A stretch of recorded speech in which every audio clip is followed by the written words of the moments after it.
Okay, let's unpack this. There's a feeling almost everyone can relate to, right? Even if they've only felt a tiny bit of it. Loving someone who just, well, doesn't feel the same way back? Mm-hmm. It's that universal ache, yeah. Exactly. And, it raises questions. Is it a sign of weakness? Or is there something more going on? Should we just, get over it? Or is there maybe a deeper meaning? That's the core tension, isn't it? Totally. So for this deep dive, we're looking at the nuances of unrequited love. We've got a few different angles. There's a practical guide on how to cope and move on. Really useful stuff in there. Yeah. And then there's this really lively online discussion, actually, that tackles the self-worth question head on. Oh, I saw that one. Very interesting debate.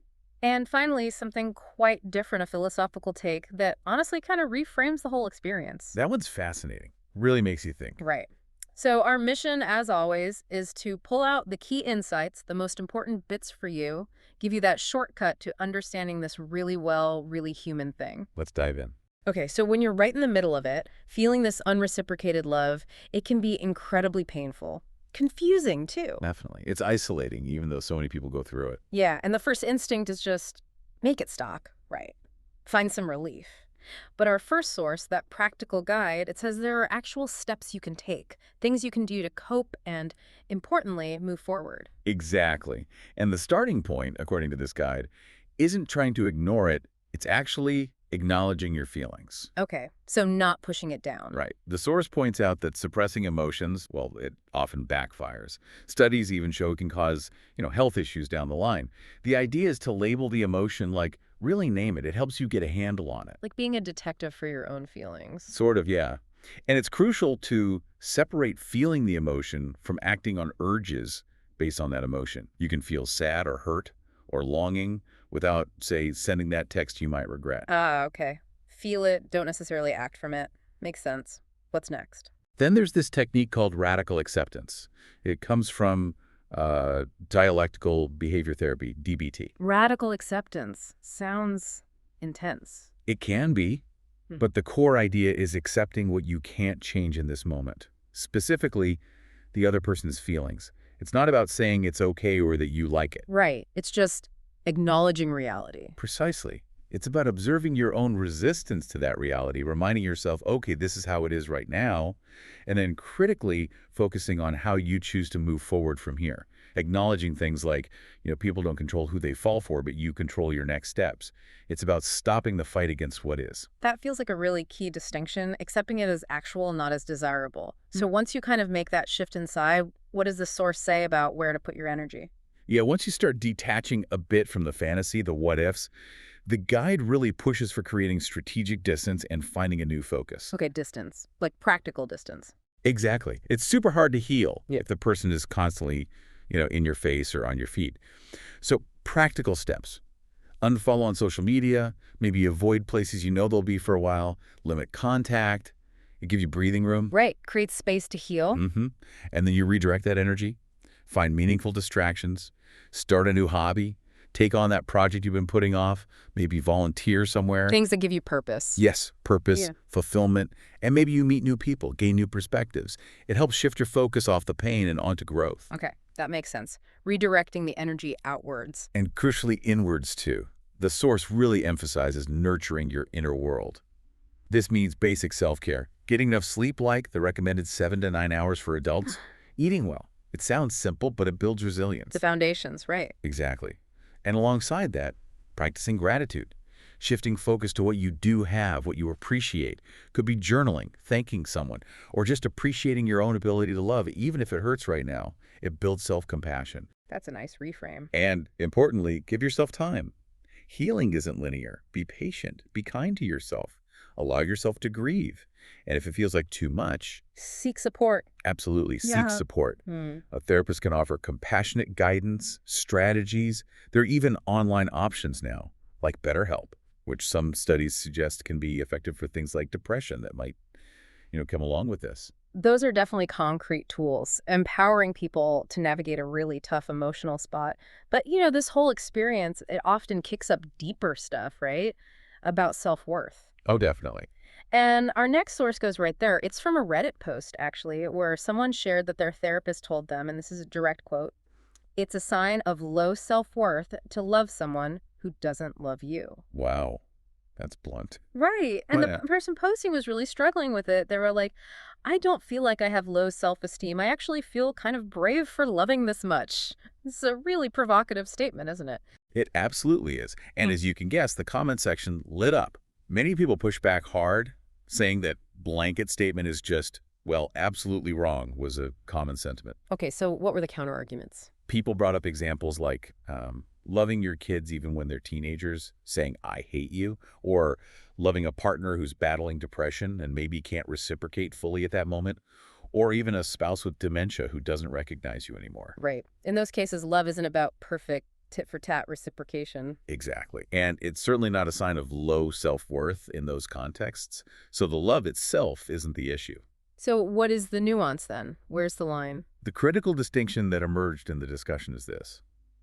Loving someone who doesn't love you back isn't automatically a sign of low self-worth.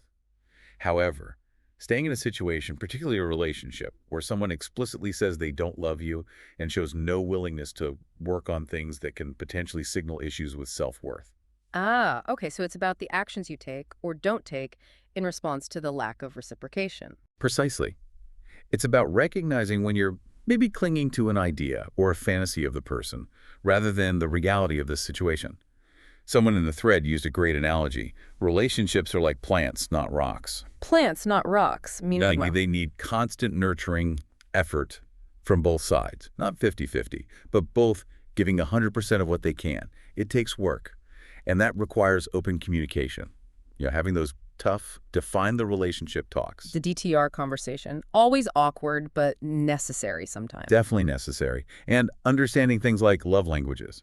Are you showing love in a way your partner receives it? And vice versa. Words, service, gifts, time, touch, knowing that helps manage expectations. Right, speaking the same language emotionally. Yeah, and also realizing that when two people come together, it's like two different worlds colliding, each with their own blueprints for how things should work, money, chores, holidays, whatever. The goal is to communicate and create new shared blueprints together Through talking it out. through talking it out. Another really good point was distinguishing between love as a feeling, that infatuation, that desire, which often feels uncontrollable, and love as actions, the things you do out of love. Those actions, the argument goes, are a choice and maybe should be reserved for people who are actually reciprocating that commitment. So the feeling might be involuntary, but the loving actions are a decision. That was one strong perspective, yeah. Ultimately, the consensus seemed to be that self-worth comes from self-love, not from whether someone else loves you back. Mm. Being brave enough to feel love deeply, even if it's unreturned, doesn't necessarily mean your self-worth is low. Okay, so it's really complex, not a simple yes or no. It's about context, choices, patterns. Fascinating. But okay, let's shift gears now, because our last source offers a completely different, almost radical perspective. This is a philosophical one, right? Yes. It argues that unrequited love, far from being something to just get over, could actually be, well, the word uses sublime. Sublime. Yeah.